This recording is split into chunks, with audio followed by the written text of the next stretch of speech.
اجر خاص طور پر محدث کا اجر. اچھا نماز کا اجر کیا اللہ نہیں دے رہا؟ دعوت و تبلیغ کا اجر اللہ نہیں دے رہا؟ والدین کی فرما برداری کا اجر اللہ نے نہیں دے رہا؟ سچ بولنے کا اجر اللہ نے نہیں دینا؟ سب چیزوں کا اجر اللہ نے دینا ہے، لیکن خاص طور پر روزے کو اللہ نے ذرا سیپریٹ کر کے تھوڑا سا اس کو اہمیت ہمیں اس کی سمجھانے کے لیے اللہ تبارک و تعالیٰ نے یہ کہا، اور یہ بات رسول اللہ صلی اللہ علیہ وسلم نے ہمیں بتائی. پھر رسول اللہ صلی اللہ علیہ وسلم کی ایک حدیث ہے، آپ علیہ السلام نے فرمایا من صام رمضان ایمانا واحتسابا غفر له ما تقدم من ذنبه. جس نے رمضان کے روزے احتساب کے یعنی اپنی ساری زندگی کا جائزہ، پچھلی زندگی کا، پچھلے سال میں نے کیا کیا، پچھلے روزوں سے اب تک کے روزوں تک میں کیا کیا کرتا رہا ہوں، تو اس احتساب کی نیت سے جس نے رمضان کے روزے رکھے اللہ تبارک و تعالیٰ اس کے سارے گناہ معاف کر دے. میں نے قرآن مجید کی ایک آیت اور دو حدیث آپ کے سامنے تمہید کے طور پر، گفتگو کی تمہید کے طور پر رکھی ہیں. اللہ تعالیٰ سے دعا کرتا ہوں کہ اللہ تبارک و تعالیٰ ہماری اس مجلس کو نتیجہ دے اور مؤثر بنا دے. یہ محض ایک محفل نہ اس کو سمجھیں، ایک درس نہ اس کو سمجھیں. اور اللہ کے نبی صلی اللہ علیہ وسلم ایک دعا مانگا کرتے تھے، ہم سب وہ دعا مانگ لیتے ہیں گفتگو کے شروع میں ہی کہ اللہم انی اسألک علما نافع، یا اللہ میں تیرے سے فائدے والا علم مانگتا ہوں جو عمل کی بنیاد پر، جس سے دل کی کایا پر ہے. وَأَعُوذُ بِكَ مِنَ الْعِلْمِ لَا يَنفَعُ، اور اے اللہ میں پناہ مانگتا ہوں، رسول اللہ صلی اللہ علیہ وسلم کی یہ دعا ہے اور الفاظ ہیں، یا اللہ میں پناہ مانگتا ہوں تیرے سے ایسے علم سے جس کا کوئی فائدہ نہیں، اس مجلس میں بیٹھنے کا کوئی فائدہ نہیں ہے، منہ ملازے کے لیے اگر بیٹھے ہوئے ہیں یا زبردستی بیٹھے ہوئے ہیں یا جمائیاں آ رہی ہیں یا اکتاہٹ ہو رہی ہے، تو سب سے پہلے تو ہمیں اپنی نیت کو تازہ کرنا ہے کہ یا اللہ صرف تیرے لیے بیٹھے، میں بھی صرف اللہ کے لیے آیا ہوں، آپ بھی صرف اللہ کے لیے آئے ہیں، اور ہم نے کچھ یہاں سے سیکھ کر اٹھنا ہے انشاءاللہ. ٹھیک ہے؟ میرا آپ سے ایک سوال ہے کہ انتظار کیا ہوتا ہے؟ بتائیے کوئی آپ میں سے. اچھا آپ سب نے کبھی کسی کا انتظار کیا؟ انتظار کیا؟ بتاؤ بچوں، انتظار کیا؟ کس کا انتظار؟ بتاؤ. میرا انتظار زبردست، سب سے جو یعنی بالکل ابھی کی مثال بچے نے دے. میں ٹریفک میں پھنس گیا، کافی لیٹ آیا، آپ لوگ انتظار کرتے رہے، تو یہ انتظار. اور بتائیے، سوچو یار. رمضان کا اور نماز کا انتظار کرتا ہے. اچھا ہم میں سے ہر ایک نے زندگی میں کسی نہ کسی چیز کا انتظار ضرور کیا ہوتا ہے. امتحان کا انتظار ہوتا ہے، بس کا انتظار ہوتا ہے، ٹرین کا انتظار ہوتا ہے، موسموں کا انتظار ہوتا ہے. اب گرمی آ گئی ہے، اگلی سردی کا انتظار لگ جائے گا. ٹھیک ہے؟ ابو کام پر گئے ہوئے ہوتے ہیں، ابو کا انتظار ہوتا ہے. ٹھیک ہے؟ لائن میں لگ کر بل دے رہے ہوتے ہیں، اپنی باری کا انتظار ہوتا ہے. ٹوکن لے کر کھڑے ہوتے ہیں، ہوٹل پر جا کر آرڈر دے دیا، کھانا آنے کا انتظار ہوتا ہے. تو جب کسی چیز کا انتظار ہوتا ہے ایسا لگتا ہے نا کہ وقت لمبا ہو گیا، بار بار انسان گھڑی کو دیکھتا ہے، گھڑی کو دیکھتا ہے. اور کس چیز کا انتظار ہوتا ہے انسان؟ کوئی دوست کہتا ہے کہ میں آپ کے لیے یہ تحفہ لے کر آ رہا ہوں، اس کا انتظار ہوتا ہے. عید کا انتظار ہوتا ہے، اچھی خبر کا انتظار ہوتا ہے. ٹھیک ہے؟ کسی کے ابو باہر گئے ہوئے؟ بتائیے. کسی کے ابا ملک سے باہر گئے ہوئے ہیں، شہر سے باہر گئے ہوئے؟ ابا 3 سال بعد ملک سے باہر سے دبئی سے یا سعودی عرب سے آ رہے ہو تو ان کا کیسا انتظار ہوتا ہے نا. گھر میں کیسے جشن کا سما ہوتا ہے کہ ابو آ رہے ہیں 3 سال کے بعد، ان کا انتظار ہوتا ہے. اچھا جس نوجوان کی شادی ہونے والی ہوتی ہے اس کو اپنی شادی کا انتظار ہوتا ہے، جس کی منگنی ہو چکی ہوتی ہے. اس نے گھر کو بھی وائٹ واش کروانا ہے، اس نے کارڈ بھی چھپوانے ہیں، اس نے ٹینٹوں والے سے بھی ملنا ہے، اس نے پکوائی والے سے بھی ملنا ہے، اس نے بہت سارے کام کرنے ہیں. لیکن اس کو لگتا ہے کہ دن گزرے بھی رہے اور وہ ایک ایک دن انتظار کر کے گزارتا ہے. یہ ہے انتظار. اور تنخواہ دار جو لوگ ہیں ان کو اپنی تنخواہ کا انتظار ہوتا ہے، مالک دکان کو کرائے کا انتظار ہوتا ہے۔ تو ہر بندے کو کسی نہ کسی چیز کا انتظار ہوتا ہے، اور انتظار کہتے ہیں بڑا دشوار ہوتا ہے۔ اور کس چیز کا انتظار ہوتا ہے؟ جس کے ساتھ انسان کا سروکار ہوتا ہے۔ سروکار سمجھتے ہیں؟ سروکار کیا ہوتا ہے؟ تعلق، کنسرن۔ مثلا آپ کو میرا انتظار تھا تو آپ بار بار مجھے فون کریں گے، یا جو میرے ساتھ آ رہا ہے اس کو فون کریں گے نا، آپ کسی اور کو تو نہیں کریں گے نا، کیونکہ میرے ساتھ سروکار ہے، میرا انتظار ہے۔ آپ سٹاپ پر کھڑے ہوئے ہیں تو آپ نے جس ویگن میں سوار ہونا ہے، جس سے آپ کو سروکار ہے، آپ اسی کو دیکھیں گے نا کہ وہ ویگن آ رہی ہے، دوسری ویگنیں آتی ہیں، آپ کو کوئی مسئلہ نہیں، آپ ان کی طرف دیکھیں گے بھی، ٹھیک ہے۔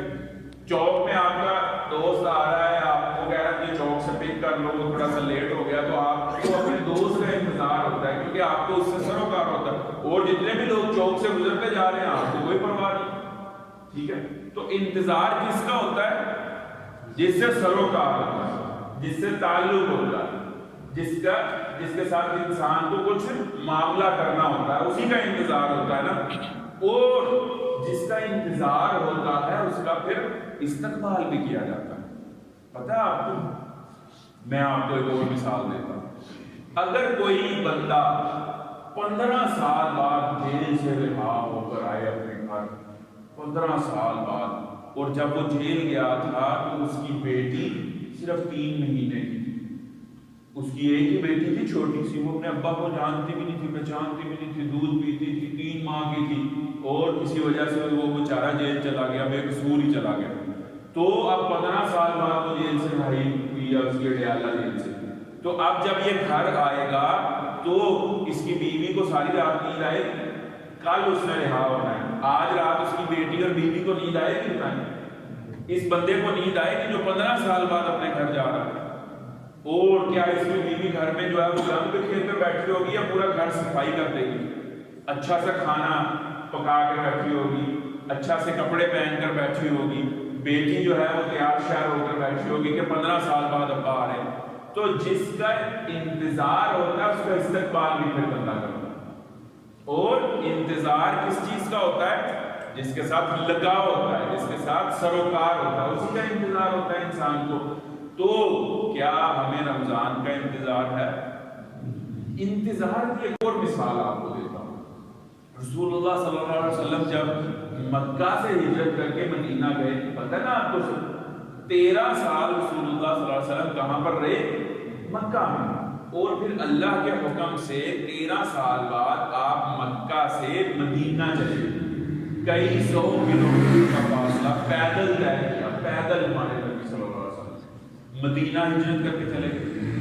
مدینہ میں جو رسول اللہ صلی اللہ علیہ وسلم کے ساتھی تھے ان کو انصار کہتے ہیں نا، پہلے سے بہت سارے انصاری ایمان لے آئے ہوئے، وہ چھپ کر مدینہ سے مکہ آتے تھے، اور ایک گھاٹی تھی وہاں پر جا کر رسول اللہ صلی اللہ علیہ وسلم کے ہاتھ پر بیعت کرتے تھے، اس کو بیعت عقبہ کہتے ہیں، اور پھر وہ واپس مدینہ چلے جاتے تھے۔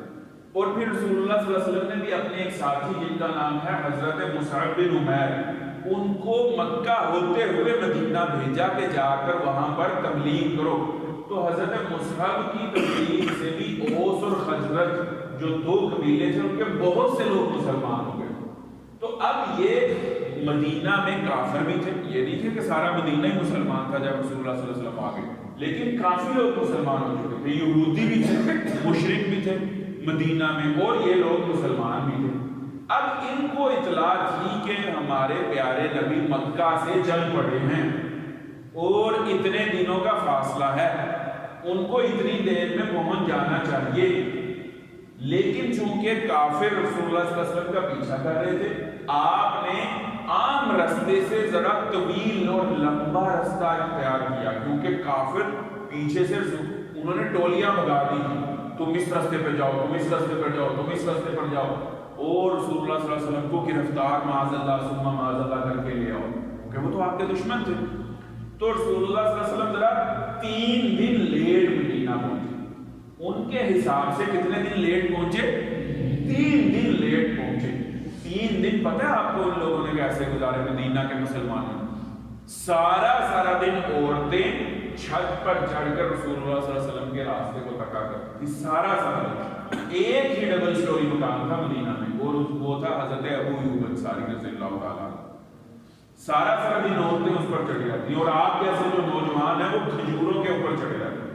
کھجوروں کا درخت لمبے ہوتے ہیں نا کہ کہیں دور سے رسول اللہ صلی اللہ علیہ وسلم اور حضرت ابوبکر آتے ہوئے نظر آ جائیں. اور جو بزرگ تھے وہ ریت کے ٹیلوں کے اوپر چڑھ کر رسول اللہ صلی اللہ علیہ وسلم کا 3 دن انہوں نے انتظار کیا. کیوں انتظار کیا انہوں نے؟ رسول اللہ صلی اللہ علیہ وسلم کے ساتھ ان کو محبت تھی، لگاؤ تھا، سروکار تھا. وہ صرف رسول اللہ کا انتظار کر رہے تھے. اور جب رسول اللہ آئے کہ انہوں نے استقبال کیا، بتائیں کیا، بہت شاندار استقبال کیا پورے مدینہ کے مسلمانوں نے رسول اللہ صلی اللہ علیہ وسلم. اسی طرح مدینہ کے مسلمان ہر سال استقبال کیا کرتے تھے رمضان کا، جیسے انہوں نے انتظار کیا تھا رسول اللہ کا، جیسے انہوں نے استقبال کیا تھا رسول اللہ کا، ایسے ہی انتظار کیا کرتے تھے اور استقبال کیا کرتے تھے ہر سال رمضان کا. اور پتہ ہے رمضان کا کاؤنٹ ڈاؤن اور انتظار کو کب سے شروع کر دیتے تھے؟ رجب سے. یہ کون سا مہینہ چل رہا ہے؟ شعبان. اس سے پچھلا کون سا مہینہ تھا؟ رجب. جیسے ہی رجب کا چاند چڑھتا رسول اللہ پتہ کون سی دعا مانگا کرتے تھے؟ اللہم بارک لنا فی رجب و شعبان وبلغنا رمضان. یا اللہ رجب میں اور شعبان میں ہمارے لیے برکت رکھ دے اور اب اللہ موت نہ دے. رسول اللہ صلی اللہ علیہ وسلم نے کبھی بھی اپنی عمر کے لمبے ہونے کی دعا نہیں مانگی، لیکن جب رجب آ جاتا رسول اللہ صلی اللہ علیہ وسلم اللہ سے دعا مانگتے، یا اللہ اب رمضان پورا نصیب کر، اب میں رمضان سے ملنا چاہتا ہوں، میں اس تیرے مہمان سے ملنا چاہتا ہوں. یا اللہ رسول اللہ کہہ رہے ہیں کہ یا اللہ اب رمضان کے پار لگا دینا، وبلغنا رمضان، رمضان کے پار لگا دینا یا اللہ. اتنا رسول اللہ کو اور آپ کے صحابہ کا شوق ہوتا تھا. وہ رجب سے ہی تیاری کرنی شروع کر دیتے تھے. کیسی تیاری کرتے تھے؟ وہ پلان بناتے تھے کہ میں ہر بچی، ہر بچہ، مدینے کا ہر نوجوان، ہر بوڑھا اور ہر رسول اللہ صلی اللہ علیہ وسلم کا صحابی یہ پلان بنا رہا ہوتا تھا، میں اس دفعہ اتنا قرآن ختم کروں گا. ابھی پورا قرآن تو نازل نہیں ہوا تھا نا. پورا قرآن کب نازل ہوا؟ قرآن کی تکمیل کب ہوئی ہے؟ 23 سال کے عرصے میں ہوا نا. اور خطبہ حجۃ الوداع کے اوپر یہ آیتیں نازل ہوئی کہ الیوم اکملت لکم دینکم واتممت علیکم نعمتی ورضیت لکم الاسلام دینا. اور اس کے بعد بھی پھر چند آیات نازل ہوئی اور رسول اللہ صلی اللہ علیہ وسلم دنیا سے پردہ فرما.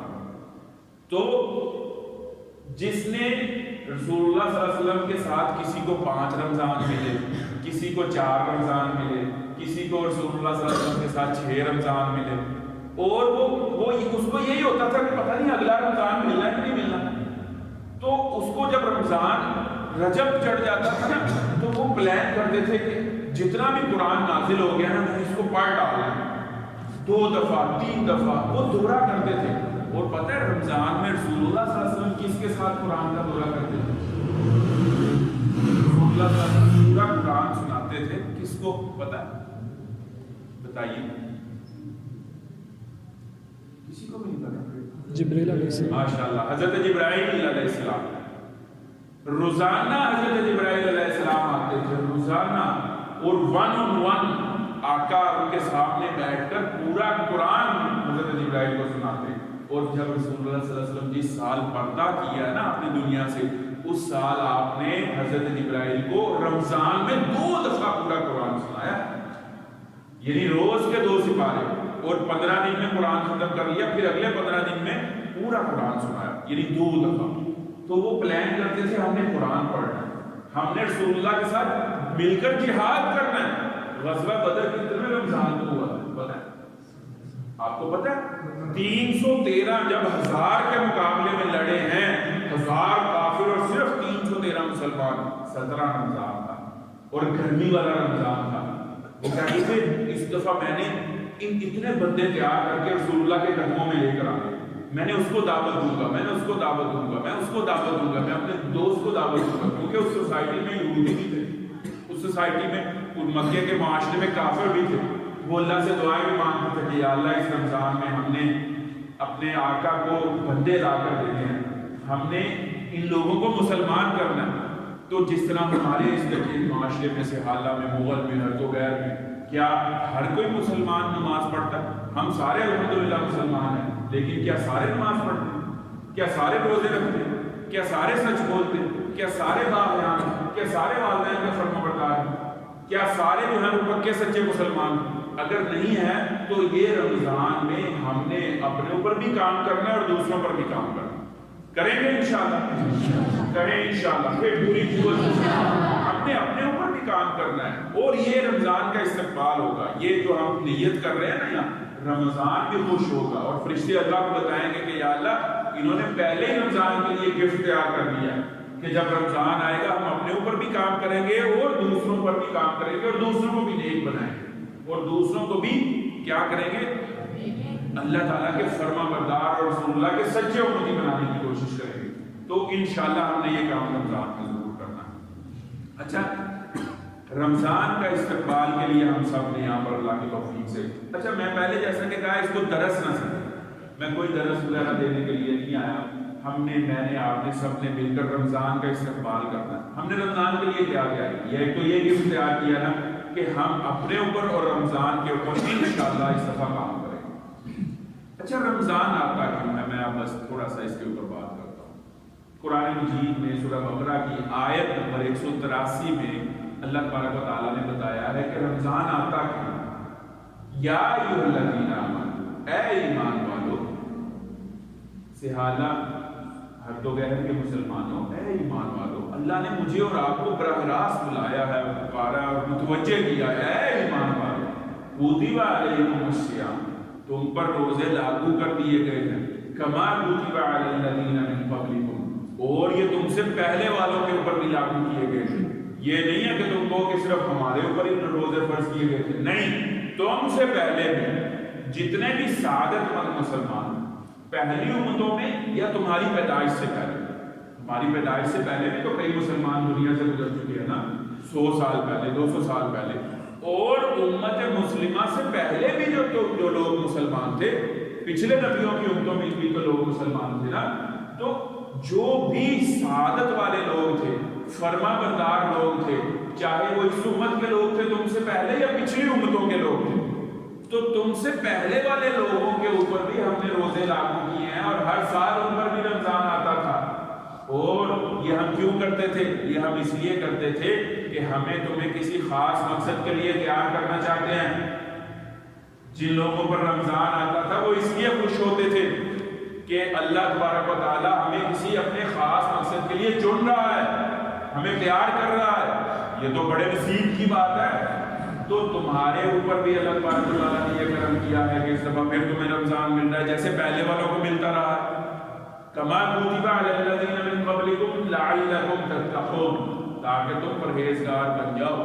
اچھا، اس آیت پر دوبارہ غور کیجیے، یا ایھا الذین آمنوا، اے ایمان والو، کتب فرض کر دیے گئے، علیکم تمہارے اوپر، الصیام صوم روزہ، اور اس کی جمع الصیام، کتب علیکم الصیام، تمہارے اوپر صوم کو لاگو کر دیا گیا ہے، فرض کر دیا گیا ہے، عائد کر دیا گیا ہے۔ یعنی جیسے لاکھوں لڑکے آرمی کا پائلٹ بننے کا یا کیپٹن بننے کا ٹیسٹ دیتے ہیں، ان میں سے جو ٹاپ کے میرٹ کے لڑکے ہوتے ہیں وہی سلیکٹ ہوتے ہیں نا، اور پھر جب وہ وردی پہن کر پہلے دن پاکستان ملٹری اکیڈمی کابل میں کھڑے ہوتے ہیں تو ان کا افسر آ کر ان کو کہتا ہے، جینٹل مین، تم لوگ بہت خوش قسمت ہو، اس سال پورے ملک میں سے، پورے پاکستان میں سے 90,000 نوجوانوں نے ISSB کا ٹیسٹ دیا، جس میں سے تم 200 لوگ سلیکٹ ہوئے ہو، اور میں تمہیں سلوٹ پیش کرتا ہوں۔ وہ ان کا افسر کہتا ہے، تم لوگ اپنی قابلیت کی بنیاد پر، اپنے شوق کی بنیاد پر اور میرٹ کی بنیاد پر تم آگے آئے ہو، اور تمہیں اب ہم ٹریننگ دیں گے۔ تو وہ ٹریننگ کا جو عرصہ ہوتا ہے وہ اس کو خوشی خوشی گزارتے ہیں، اور ان کے دل میں لڈو پھوٹ رہے ہوتے ہیں کہ اب 2 سال ٹریننگ کریں گے اور اس کے بعد آفیسر بن جائیں گے اور کہیں پوسٹنگ ہوگی ہماری۔ تو کتب علیکم الصیام، اے ایمان والو، یہ 1 مہینہ ٹریننگ کا آ رہا ہے، یہ تمہیں اللہ تبارک و تعالیٰ ٹریننگ دے گا، اور اس کے بعد تمہارے درجے بلند ہوں گے، تمہیں بلند درجوں میں پوسٹ کر دیا جائے گا۔ تو کتنی خوشی کی بات ہے کہ پوری انسانیت میں سے ہم تھوڑے سے مسلمان 7.5 پونے 8 ارب آبادی ہے اس وقت، انسانوں کی آبادی کتنی ہے؟ پونے 8 ارب، اس میں سے مسلمان کتنے ہیں؟ تقریباً 1 ارب 70 کروڑ، اور 1 ارب 70 کروڑ مسلمانوں میں سے بھی اللہ تعالیٰ پناہ میں رکھے اپنے شیطان کئیوں کا روزہ چھڑوا دیتا ہے، مسلمانوں کا بھی۔ آپ نے دیکھا ہوگا شاید کہ کچھ ایسے بدنصیب مسلمان بھی ہیں جو روزہ چھوڑ دیتے ہیں، جو روزہ نہیں رکھتے۔ تو اللہ تبارک و تعالیٰ کیا فرما رہے ہیں کہ مسلمانوں اپنے نصیب کو پھر تم داد دو، تم خوش ہو جاؤ، تم سیلیبریٹ کرو رمضان کو، تم اس کا انتظار کرو، تم اس کا استقبال کرو۔ یہ ٹریننگ کا مہینہ دوبارہ سے آ رہا ہے، اور پھر اس کے بعد تمہارے پوسٹنگ ہوگی، اگلے درجوں میں بلند درجے نصیب ہوں گے، اور اللہ تمہارے سے اپنے دین کا کام لے گا، وہی کام جو نبی نے کیا۔ یہ کتنی سعادت والی بات ہے کہ اللہ تبارک و تعالیٰ کے نبی نے جو کام کیا، جس کے لیے 1,24,000 پیغمبر آئے، وہی نبیوں والا کام اگر میں اور آپ کرنے لگ گئے تو اس سے بڑا کوئی کام ہے؟ بتائیے، نبی والے کام سے بڑا کوئی کام ہے؟ اللہ تبارک و تعالیٰ اگر مجھے یہاں سے کان سے بھی پکڑ کر کہے نا محمد بن اشرف تو نے وہی کام کرنا ہے جو نبی نے کیا ہے، تو کیا میرے لیے یہ اتنے نصیب اور سعادت کی بات نہیں ہوگی کہ اللہ تعالیٰ مجھے یہاں کان سے پکڑ کر اسی کام پر لگا دے جو میرے آقا نے کیا؟ تو یہ رمضان کس لیے آ رہا ہے کہ ہم اپنے اوپر بھی کام کریں اور دوسروں پر بھی کام کریں، اور یہی آقا علیہ السلام کی سنت ہے۔ تو صوم کس لیے آ رہا ہے؟ تاکہ تم لعلکم تتقون، تم پرہیزگار بن جاؤ۔ اچھا یہ بتائیے کہ قرآن مجید کس زبان میں نازل ہوا؟ عربی۔ اچھا ابو جہل کون تھا؟ ابو جہل کون تھا؟ عرب۔ ابو جہل کا نام سنا ہوا؟ کس کس نے ابو جہل کا نام سنا ہوا؟ کون تھا وہ؟ بتائیے کون تھا ابو جہل؟ صرف نام ہی سنا ہوا، پتہ نہیں ہے کون تھا۔ ابو جہل رسول اللہ کا دشمن تھا، کافر تھا۔ غزوہ بدر میں 2 بچوں نے اس کو قتل کر دیا۔ ان بچوں کا نام پتہ؟ معاذ 2 بچوں کے ہتھے چڑھ گیا، ہے بڑا جنگجو تھا، گھوڑا لمبا چوڑا۔ تو ابو جہل کی زبان کیا تھی؟ عربی۔ اچھا یہ آیت اگر ابو جہل کو سننے کے لیے ملتی، یا ایھا الذین آمنوا کتب علیکم الصیام کما کتب علی الذین من قبلکم لعلکم تتقون، تو کیا ابو جہل کو اس کا مطلب اور ترجمہ کسی سے پوچھنا پڑتا؟ نہیں پوچھنا پڑتا نا، کیونکہ میری اور آپ کی زبان اردو ہے، میں اردو میں بات کر رہا ہوں تو آپ کو سمجھ آ رہی ہے، ان کی زبان عربی تھی، وہ عربی میں بات کرتے تھے، ان کو سمجھ آتی تھی۔ اور قرآن اِنَّا نَحْنُ نَزَّلْنَا الْقُرْآنَ الْعَرَبِيَّ، قرآن میں اللہ کہتا ہے کہ ہم نے قرآن کو عربی زبان میں نازل کیا، مکی حجازی عربی لہجے اور زبان میں نازل کیا ہے۔ تو ابو جہل اور ان سارے کافروں کو قرآن مجید اور قرآن مجید کی وکیبلری اور ایک ایک لفظ اور ایک ایک جملہ اور ایک ایک سینٹینس اور ایک ایک آیت سمجھ آتی تھی۔ اچھا جب یہ آیت نازل ہوئی تو انہوں نے کیا رسول اللہ کو آ کر یہ کہا ہوگا اور پوچھا ہوگا یہ صوم کیا ہوتا ہے؟ ہمیں تو نہیں پتا صوم کیا ہوتا ہے، یہ کس زبان کا لفظ ہے؟ ان کو پتا تھا کہ صوم کیا ہوتا ہے، کیونکہ صوم عربی زبان کا لفظ ہے۔ قرآن مجید میں کوئی ایسا نیا لفظ نہیں آیا جو پہلے سے وہ نہ جانتے اور سمجھتے ہوں، تو اس کا مطلب ہے وہ صوم کو بھی سمجھتے ہیں۔ صوم کیا تھا؟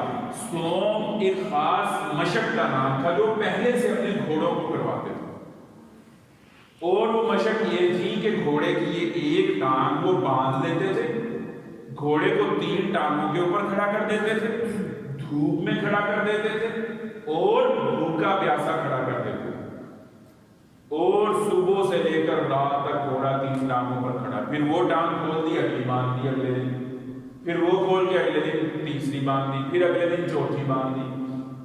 یہ کام ان کے استبل میں جہاں کئی گھوڑے بندھے ہوتے تھے، ہر گھوڑے کے ساتھ بھی وہ کرتے تھے۔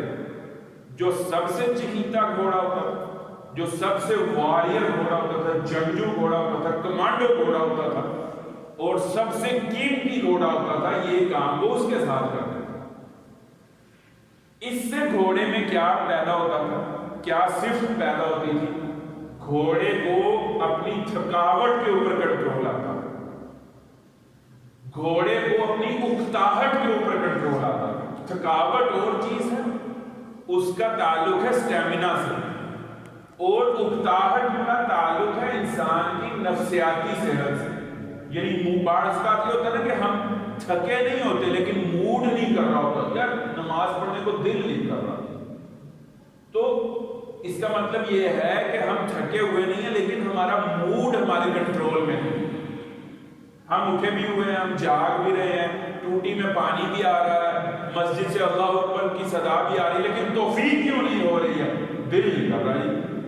تو اس کو کہتے ہیں سائیکالوجی کی زبان میں، نفسیات کی زبان میں موڈ ڈس آرڈر۔ تو سوم کرنے سے گھوڑے کے اندر ایک تو فزیکل سٹیمنا، برداشت، قوت برداشت آتی تھی، دوسرا اس کو اپنے موڈ کے اوپر کنٹرول آتا تھا، تیسری چیز اس میں یہ پیدا ہوتی تھی، اس میں 3 ٹانگوں پر کھڑے ہونے سے توازن آتا تھا، اس کی شخصیت میں توازن آتا تھا، اور چوتھی چیز یہ آتی تھی کہ وہ مالک کا مزید فرما بردار بن جاتا۔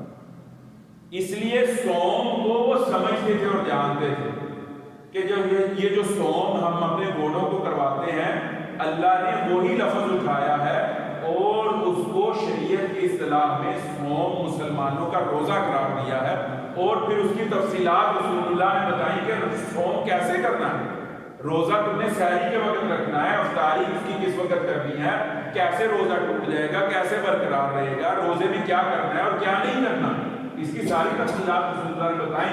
لیکن ان کو یہ پتا تھا کہ ہاں اب بھوکا رہنا ہے، اب مالک کی مزید فرمانبرداری کرنی ہے۔ تو سوم کیا ہے؟ میں دوبارہ ریپیٹ کرتا ہوں، بہت ضروری۔ بھوک پیاس برداشت کرنے سے کیا ہوتا ہے؟ قوت برداشت آتی ہے، 3 ٹانگوں پر کھڑے ہونے سے شخصیت میں توازن آتا ہے، اپنے موڈ کے اوپر کنٹرول آتا ہے، اور یہ جو گھوڑا ہوتا تھا اس کو پتا ہوتا تھا کہ وہاں تو 8-10 گھوڑے بندے ہوئے ہیں، ان میں سے کسی کو بھی سوم نہیں کروایا جا رہا، میرے نصیب ہیں، میرا مالک مجھے کسی بڑے کام کے لیے تیار کر رہا ہے جو مجھے سوم کروا رہا ہے، لہٰذا گھوڑا بدلتا نہیں تھا، مالک کیا مزید فرما بردار ہو جاتا تھا۔ تو کتب علیکم الصیام، ایمان والو اللہ تمہیں بھی کسی بڑے کام کے لیے تیار کر رہا ہے۔ اس رمضان میں سٹیمنا بناؤ، اس رمضان میں اپنے موڈ کو کنٹرول کرو، اس رمضان میں شخصیت میں توازن لے کر آؤ، اس رمضان میں اللہ کے لیے اپنے آپ کو تیار کرو اور اپنے آپ کو مکمل طور پر اللہ سے سپورٹ کر دو۔ یہ اصل میں سوم ہے۔ جب یہ نیت کر لیں گے تو پھر رمضان کا استقبال کرنے کا حق فراہم ہوگا، ورنہ یہ مہمان اللہ کے پاس جا کر شکایت بھی لگاتے ہیں، لعلکم تتقون، یہ مہمان تو اس لیے آ رہا ہے کہ ہمارے اندر تقویٰ پیدا ہو۔ تقویٰ کیا ہے؟ ہر گناہ سے بچ جانا، کوئی نہیں دیکھ رہا، کوئی نہیں دیکھ رہا، یہ بھی پاک، نگاہ بھی پاک، دل بھی پاک، زبان بھی پاک، لباس بھی پاک، پیٹ میں لقمہ بھی پاک، گفتار بھی پاک، گفتگو بھی پاک، تعلقات بھی پاک، ہر چیز کو پاک کرنے کے لیے، ہر چیز کو اللہ کے لیے پاک صاف کر دینا، پرہیزگار بن جانا، اپنے کردار کو بلند کر دینا، یہ تقویٰ ہے۔ اور روزے اس لیے ہے کہ ہم متقی اور تقویٰ والے بن جائیں۔ ایک دفعہ حضرت ابی بن کعب سے حضرت عمر نے پوچھا کہ امیر المومنین تقویٰ کیا ہے؟ قرآن مجید میں اس کا بہت زیادہ ذکر ہوا۔ حضرت ابی نے حضرت عمر سے پوچھا کہ کیا آپ کبھی کسی ایسے رستے سے گزرے ہیں جس کے اس طرف بھی کانٹے دار جھاڑیاں ہوں اور اس طرف بھی کانٹے دار جھاڑیاں ہوں؟ حضرت عمر نے کہا میں گزرا ہوں۔ حضرت ابی نے پوچھا کیسے گزرے؟ حضرت عمر نے کہا میں اپنے کپڑے سمیٹ کر بالکل اس طرح سے دامن کو جا کر گزر گیا کہ کانٹے سے میرا لباس ہٹک گیا۔ حضرت ابی بن کعب رضی اللہ تعالیٰ عنہ نے کہا کہ امیر المومنین یہی تقویٰ ہے کہ یہ دنیا شہوتوں سے، خواہشوں سے، رنگینیوں سے، چکا چوند سے، برائیوں سے، گناہوں سے آراستہ ہے اور لیس ہے۔ برے دوست، برا نظام تعلیم، برا ماحول، برا میڈیا، اور یہ ہمارے جیبوں میں موبائل جس میں برائی کے بہت سارے مواقع ہیں، اس میں سے ایسے گزر جاؤ پاک و صاف اور اپنی جوانی اور اپنے دامن کو بچا کر کہ تمہاری صاف جوانی اور تمہارے دامن کے اوپر کسی گناہ کا کانٹا جو ہے وہ نہ لگے، اس کا نام تقویٰ۔ اور روزے تقویٰ پیدا کرنے کے لیے آ رہے ہیں۔ اچھا، میں آپ سے 2-3 سوالات پوچھتا ہوں۔ جب ہم سحری کھا رہے ہوتے ہیں تو جیسے ہی اذان کی آواز آتی ہے ہم پلیٹ پیچھے کیوں کر دیتے ہیں؟ وہ لقمہ حرام تو نہیں ہے، شراب حرام ہے، سور کا گوشت حرام ہے، یہ تو سالن روٹی ہے، اس کو ہم نے پیچھے کیوں کر دیا؟ ہم کیوں نہیں کھا رہے اس کو؟ بتائیے، یہ تو حلال ہے نا۔ قرآن مجید خود ہی کہتا ہے کلوا واشربوا طیبات میں سے اور حلال چیزوں میں سے جو چاہے کھاؤ پیو، تو ہم کیوں نہیں کھا رہے؟ بتائیے۔ جیسے ہی اذان کی آواز بلند ہوئی ہم نے کھانا کیوں چھوڑ دیا؟ بتائیے نا۔ اللہ کا حکم ہے کہ آپ کھانا پینا چھوڑ دیں، اللہ کا حکم ہے، تو اللہ تبارک و تعالیٰ حلال چھڑوا رہا ہے، تو کیا ہم اس کے کہنے پر حرام نہیں چھوڑ سکتے؟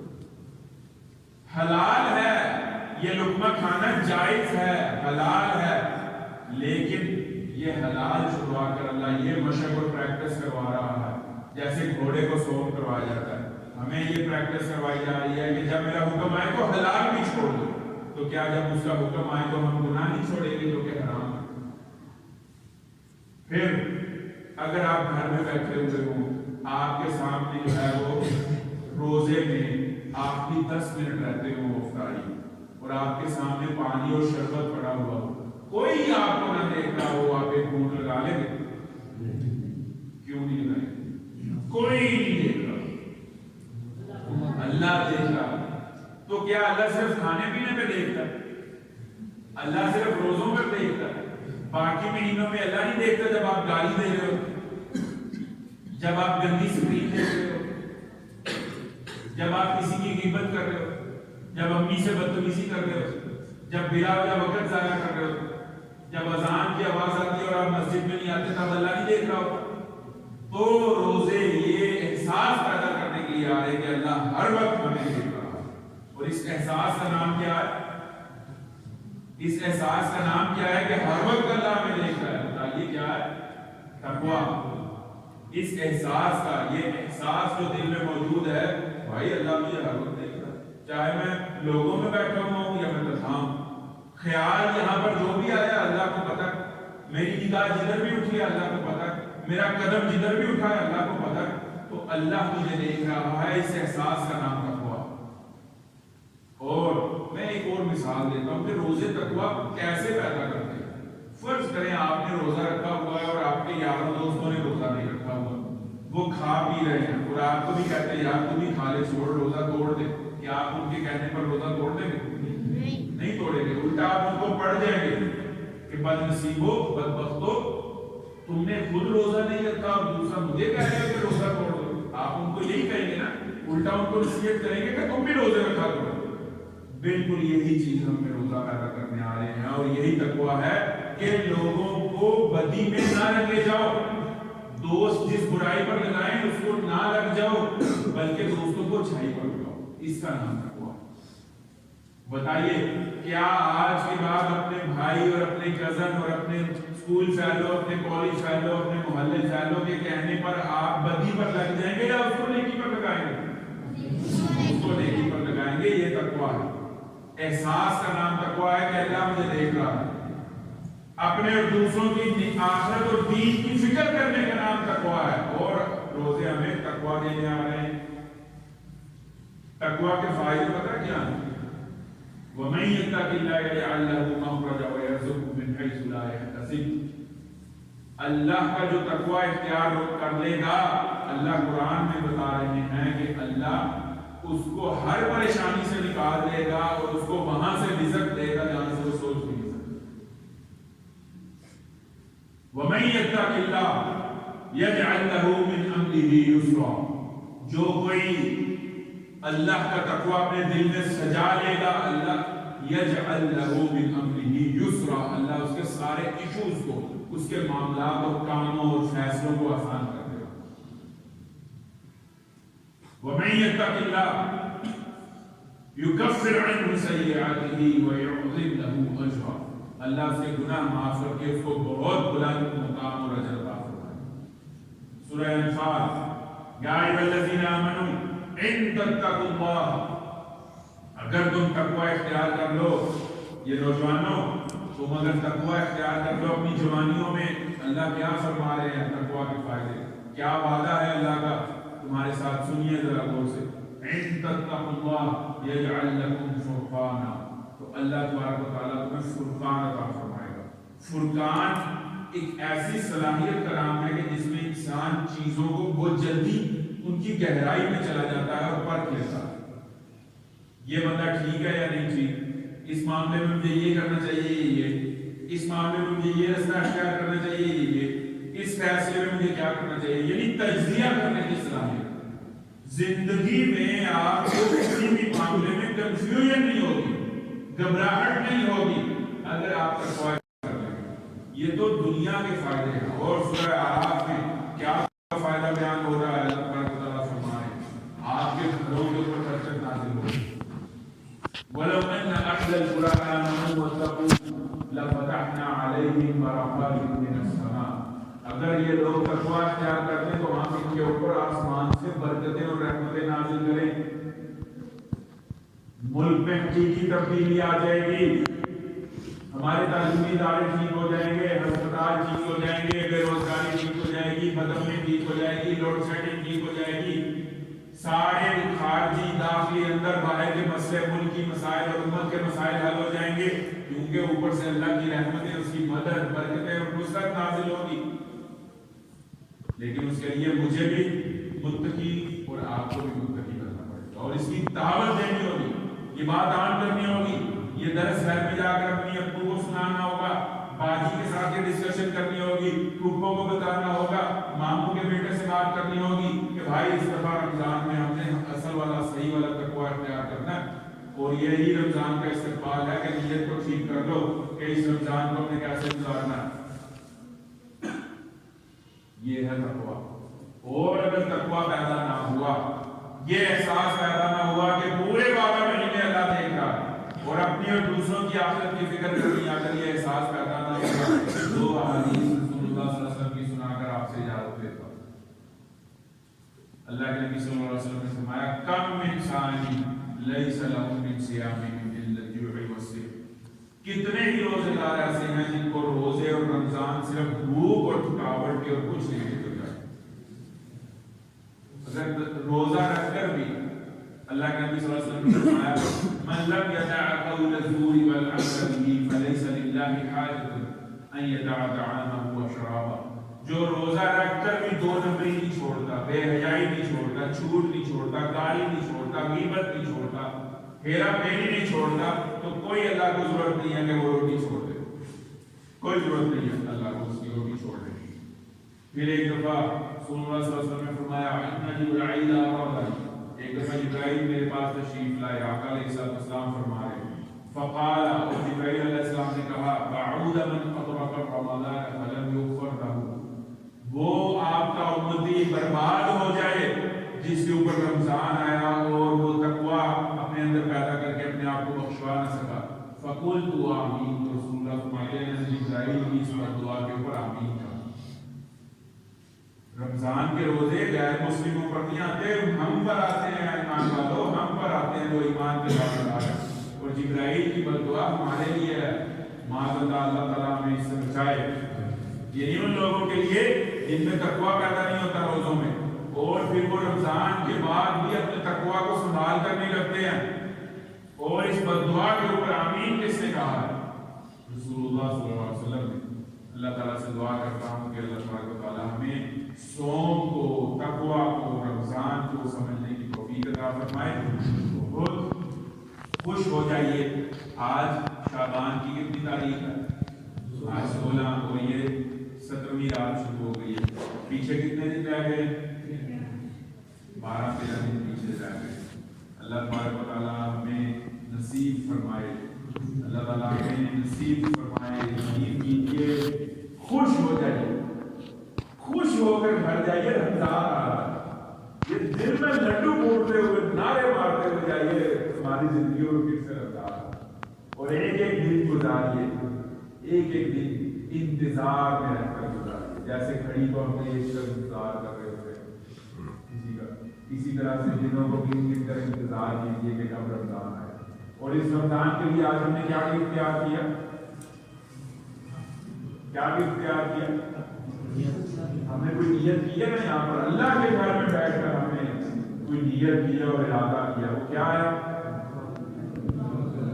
اس رمضان میں اللہ کی توفیق سے انشاءاللہ ہم اس بستی اور اس علاقے میں سے شیطان کو واقعی نکال دیں گے، اور پھر رمضان کے بعد بھی شیطان کو نہیں گھسنے دیں گے۔ اس مسجد کو آباد کریں گے، اس مجلس کو آباد کریں گے، اپنی جوانیوں کو تقویٰ سے سجائیں گے، اور دوسروں کی زندگیوں کو بھی اللہ سے ساتھ اور اس کے نبی کے طریقوں کے ساتھ جوڑنے کی کوشش کریں گے، تاکہ ہم سب جنت میں اکٹھے ہوں۔ یار بڑا دکھ اور افسوس ہوگا اگر ہمارا کوئی ساتھی جہنم میں چلا جائے اور وہ جہنم میں جل رہا ہو، کتنے دکھ اور افسوس کی بات ہے۔ انشاءاللہ اکٹھے جنت میں جائیں گے۔ اللہ تعالیٰ